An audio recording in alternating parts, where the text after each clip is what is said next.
This is the start of a new series where we craft a 4-4-2 tactic, multiple versions of it even. The unlucky team will be Everton. They have to overcome a 10-point penalty in the Premier League, and our goals need to be simple. Design a 4-4-2 for Everton and avoid relegation with the team. So, over the course of the next few episodes, I'll cover the gamut of kicking off a save on Football Manager. It's a logical progression where we begin with your first day on the job, you meet the board, agree to their terms, then you get down to work. But before we jump into the tactics themselves, we just need to, sort out the boot room, tactics and training. So this episode covers everything from setting up your training and tactics for the main team and for the youth team. We just need to lay the foundations first. We're gonna start the save up, and if I want to avoid getting all these pop-ups, there are gonna be a lot of them when you start a new save. Set it to experience. For preseason, I generally like to do heavy early.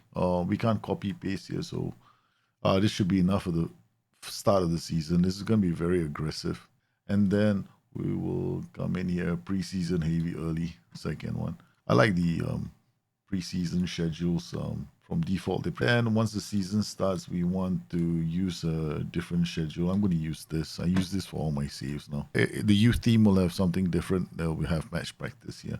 So we can save this for the main team, and then we'll do one more and just change this to match practice. What will happen is for youth teams when they have a game here, this will just replace this slot.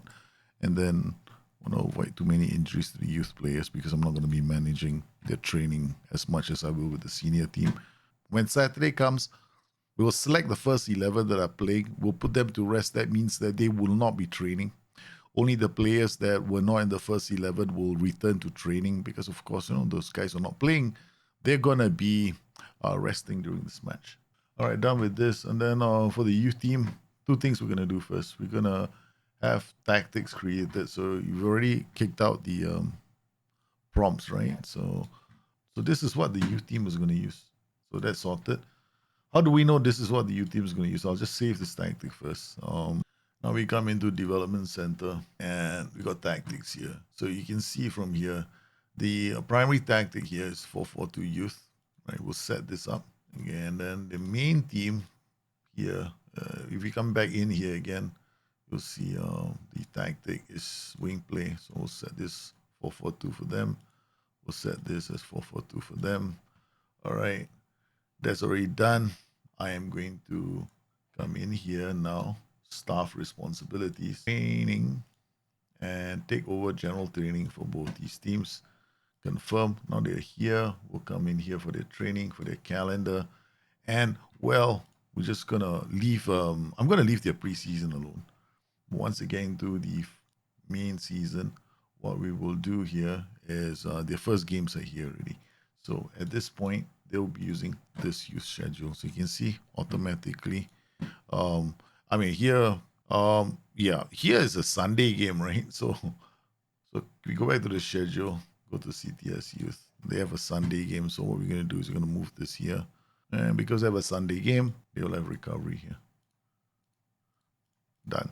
So we'll save this as CTS Youth Sunday. Done. We go into the calendar, and just for that Sunday game, we had to go and create something. And we've done their schedules. So now we've done all the schedules. I mean, we could go into more in depth with the training, but I'm going to skip that for now.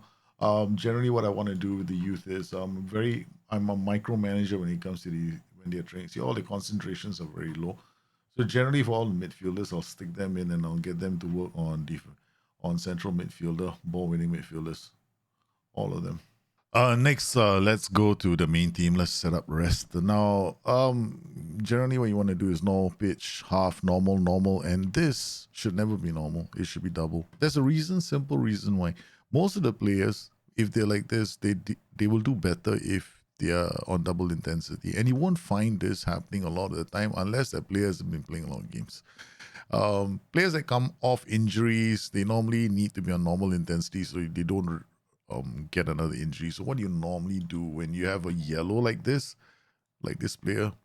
Go to training, go to additional focus, and always put him on general rehab so that his attributes do not degrade that badly while he is undergoing rehabilitation work. The game does a fairly good job of handling it automatically. So these are all automated at the moment. You can see all the players. They're going to be doing a double intensity. Now, if you're worried, what you can do is you have a view. I have a view like this. You'll see the player's workload is pretty medium. Now, once you start giving them like really specific training, sometimes you might see it go up. Now, here we've got a goalkeeper. You can do this. Notice it's not heavy. One of the reasons why it's heavy is because of your training schedule. Now, the training schedule here is for this week is pretty aggressive.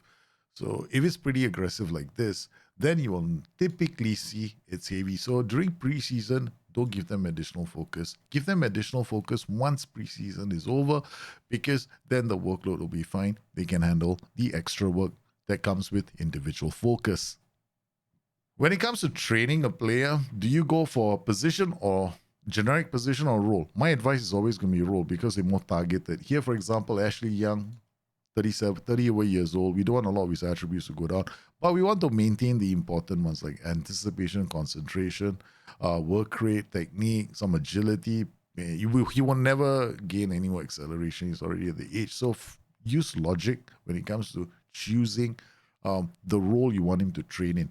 The easiest way of doing this is to look at your tactic. Yeah, this is the easiest. If you're not sure of how you could, tweak or get the best out of a player in terms of training, then always train him in the role that you want to play in.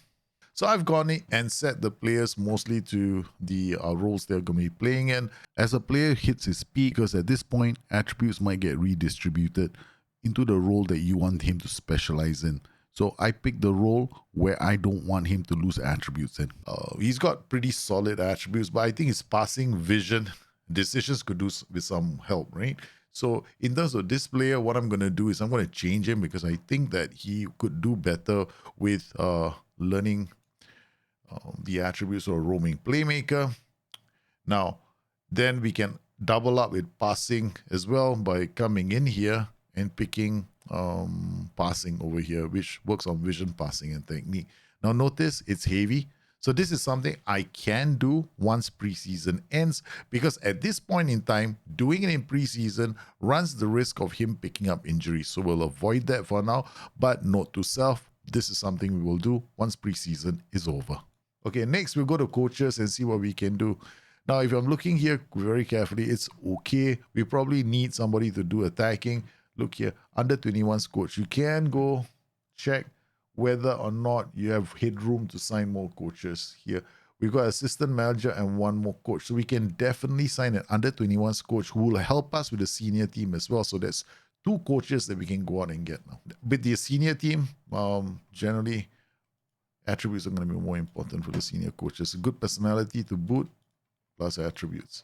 So we got the highest world reputation. We got Dennis Bergkamp, perfectionist, 4-3-3. Doesn't really, I mean, the formation isn't that important. It helps, but it's not going to be the end of the world if he doesn't suit the system you're playing. So Dennis Bergkamp can come in. He's solid. So next we're going to look for set pieces. There aren't going to be that many set piece coaches who have got high attributes. They're about like this. Okay. So these are the only two set piece coaches that we know of. We got this guy and another guy. He's about 11. Baidu is about 11 as well, but he's got better mentals. Okay, so we're going to bring him in. So the build up, the work has been done. We've done everything that we needed to do. We've done created the tactic. The last piece of the puzzle is going to be our, our set pieces. So, we'll just randomly click any button. And then I'll go in and I'll load all routines that come with the BTN shot collection. Because when you don't have height, playing it short is actually quite good. So we got all our corners will be taken short, and all our free kicks, shooting range. I will have everyone attacking. No one is going to be staying back. Now, when it comes to set pieces, it's really simple, right? It's a numbers game. You want to have the right numbers helping you defend the area. Now, if you want to have somebody staying forward, that's fine. But actually, I sometimes like to just park as many players back as possible. So we can have a stay forward, one guy staying forward, another guy at the edge of the area. But this will give the AI an extra player. But You won't always find them attacking with all the players, but if you want to, what you can do is do this. Now we've got everybody back. What we now have is 2 at the edge of the area. I can move this edge of the area here. We get 2 at the edge of the area waiting to start our counters, right? And then we got play man mark. We're doing man marking and zonal marking. That's fine. The most important thing is to get your priorities right. Here, my trackers should be number 2. I need my trackers. My counter attackers are not a priority. My trackers are. So I need players who are able to track targets in and around the box. Now you can leave this to the assistant to assign, but the priorities are actually more important. So we've done this for the corners. What about free kicks? Shooting range, same thing. We have 1 at the edge of the area. And this is for defending. Once again, only 3 in the wall. Because if I want to, it's going to be more... If I put players up in attack, what's going to happen is a really simple thing. If I have players up attacking, waiting for the counter attack, I have fewer players in the area to defend. It's a numbers game when it comes to set pieces. If you put more players on the wall, I guarantee you those easy one pass, somebody is unmarked and he scores the goal, that's going to happen. So I'm going to have only 3 in the wall for shooting range. And then when it comes to wide, only 1 in the wall. You don't need more than this. What's more important is a combination of player mark and zonal mark and 2 more at the edge of the area, right? So these are going to be at the edge of the area. Of course, edge of the area can also come in here. So they can do the counter attack. So you can always put 1 more at the edge of this guy at the edge of the area. His job is to start the counter. So this is a tracker at the edge of the area, and he will go off on the counter from here, right? So D1 is the one that's going to go off on a counter. So you've got players marking the edge.